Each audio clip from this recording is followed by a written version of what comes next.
Hey everybody, it's Go Geronimo, and we are continuing on with the series on how to make a red oak longbow. I have my bag that contains most of my woodworking materials, my hand woodworking materials, and this is what your bow should look like at the moment. I got my vices on. I just glued on my handle and my tip overlays right there. Now we'll just remove them. It's been at least a day. That's what you want to do, at least 24 hours.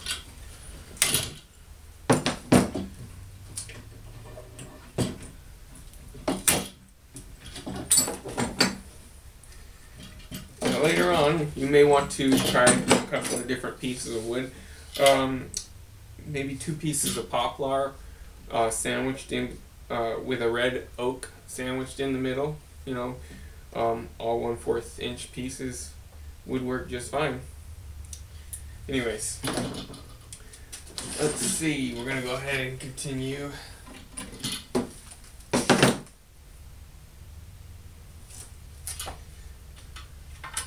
Alright, so got our vice grips off. Now we need to remove the rest of this tip overlay, and we need to work the handle a little bit. Okay, at this point you can continue with the hand tools, or you can use a jigsaw with a scroll saw attachment on it, or you can use your bandsaw, whichever you want, just as long as you're careful and do not cut into the belly of the bow. Make sure extra careful about that. Alright, here's the diagram of what we have so far. We're going to be cutting some of the handle here, and I don't use any measurements, so I'm sorry I don't have anything to give for your measurements here. I just kind of eyeball it and make it slope. I try to make both of them as similar as possible. Now I'm just going to cut that out with the jigsaw, bandsaw, or use my 4-way and work it down.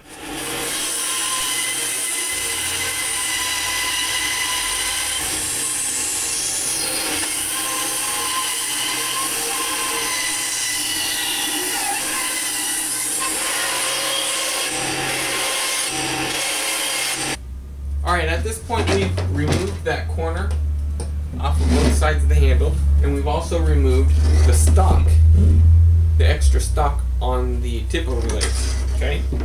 Now I'm going to talk about what we need to do to prep the handle, because there is this phenomenon that people talk about. It's popping off your handle when you're pulling the bowstring. Alright? There's a potential that can happen. So this next step is optional, but it's probably a good idea.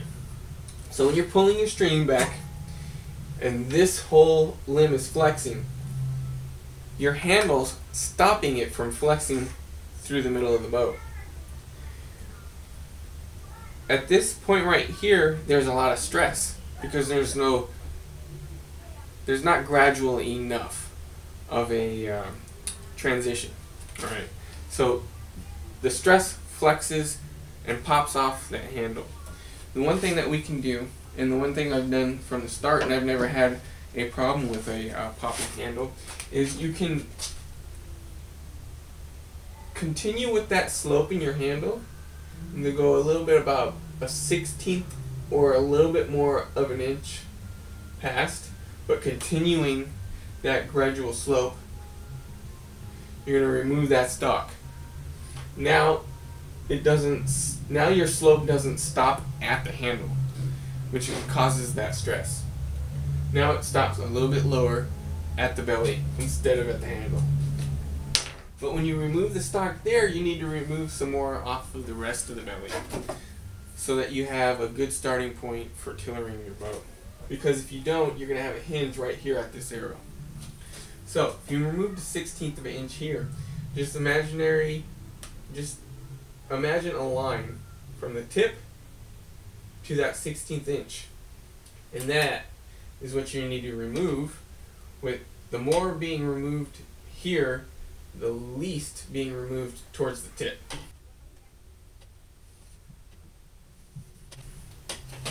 Okay, you want to do that on both sides. Now, at this point, after I do that, I back the bow. The reason why you would back a bow especially these red oak bows, because when I showed you on the video here how to pick good wood, or the wood selection for making a red oak bow, I told you that it's very difficult to get a perfect bow stave when you go to your hardware store or your wood yard or wherever you go. It's very, very difficult to get a perfect piece of wood. You're going to have some type of runoff somewhere. So when you back the bow, it's going to prevent it from splintering. Okay? Just imagine this is a toothpick and we tried to bend it. When you start bending the toothpick, splinters lift off the back of it, right? Same thing with these bows. They're just really big toothpicks. Not really, but you get the point. So what we need to do is back it, preventing splinters from ever lifting. And that's why you back a bow. Now let's talk real quick about things you can use to back a bow. What type of materials? Traditionally, Indians used to use sinew, which is like the tendons of deer or buffalo or whatever, and they would put it on the back of this bow, and as it tightened, it would actually pull on the back of the bow a little bit, giving a little bit of a deflex. So, but we're not going to be doing that. The other things people use sometimes is snake skin. They use fish skins, believe it or not. Paper bag, brown paper bags. They use sheetrock tape. There's a lot of different things. What I use, though, is fiberglass and G-Flex epoxy. This is a flexible epoxy. You have to use a flexible epoxy, because if you use a standard epoxy for fiberglassing, it's going to crack and it's going to break your bow after you flex the bow.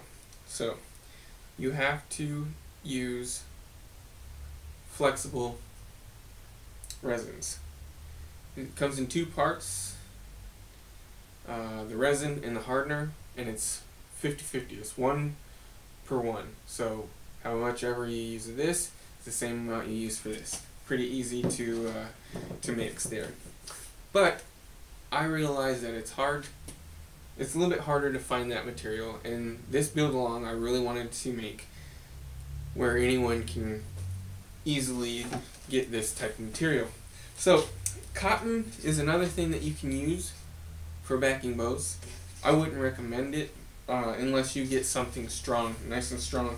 And sheet material is definitely not strong enough.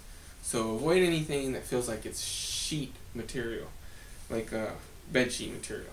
Something stronger, like these desert camouflage GI clothing, is definitely better, because this stuff was made to withstand some beating. So that's why I chose to show you that this is probably a decent option.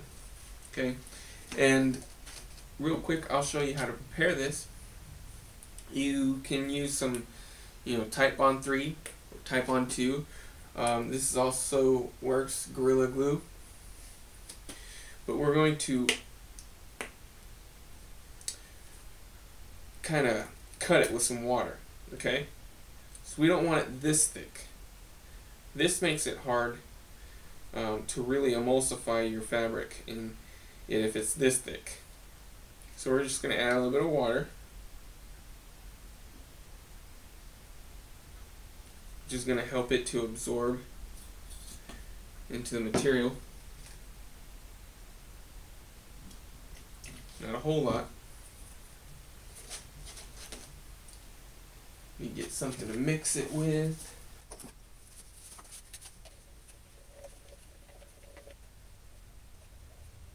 It's definitely getting nice and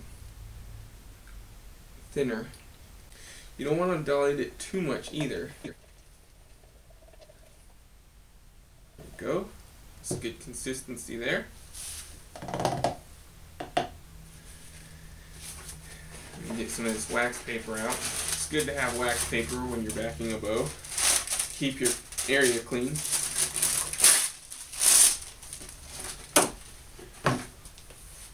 Yeah, you want to emulsify this stuff. Let it sit in there until it gets just really wet. That's what she said. Meanwhile, you'll make another batch of that glue. Just use your finger and rub a first layer onto the back of your bow. You apply the glue on the back of the bow, then you put this on it and you work it in, and then you let it dry for 24 hours. If it doesn't look wet enough on the outside of the bow, you can take some more glue and rub it on there.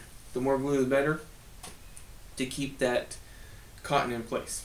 Okay, so that's an option that most everyone can use. And back to backing the bow with fiberglass. I'm going to clean my hands real quick though, and I'll be back. So like I said, we're doing fiberglass, or I'm doing fiberglass. And it's actually really the same way, because I'm going to put a layer of resin down, then I'm going to put the fiberglass down, and I'm going to put some more resin over the top of it and let it harden for 24 hours. The nice thing about the G-Flex resin is that you do not need it to be heated to cook it. It hardens in room temperature. Hands are wet, so I don't want to put gloves on yet.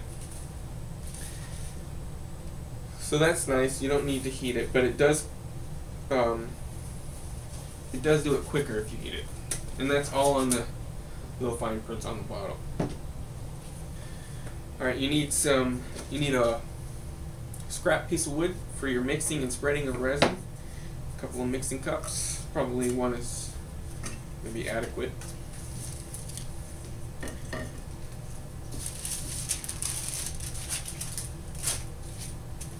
I'm also going to put some wax paper down so I don't get that stuff all over the place. So 1 part to 1 part. Harder is thicker, so you have to pay attention to that. So if you lifted both of these up and squirted them at the same time, they would look like they were both putting out the same amount. They're really not.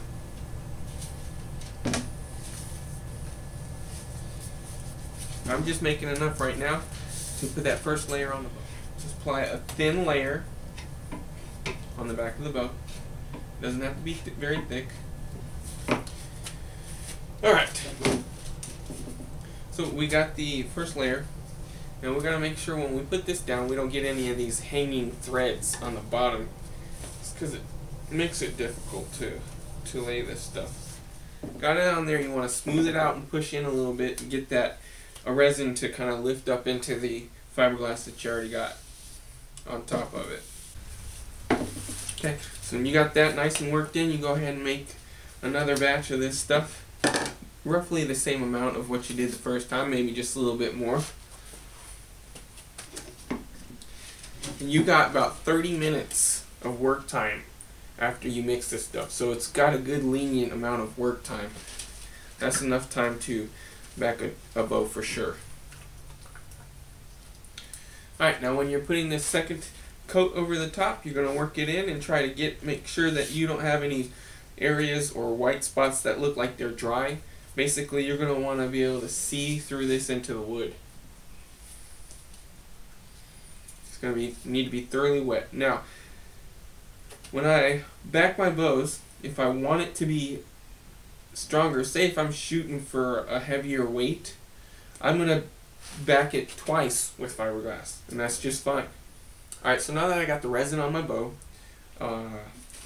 and I got it smoothed into the top where I think every single part of this looks nice and wet. We're going to let it dry for 24 hours. Then we're going to take this epoxy resin again, we're going to put it back over the top one more time. I'm going to assume that you can do that, the rest of that part on your own.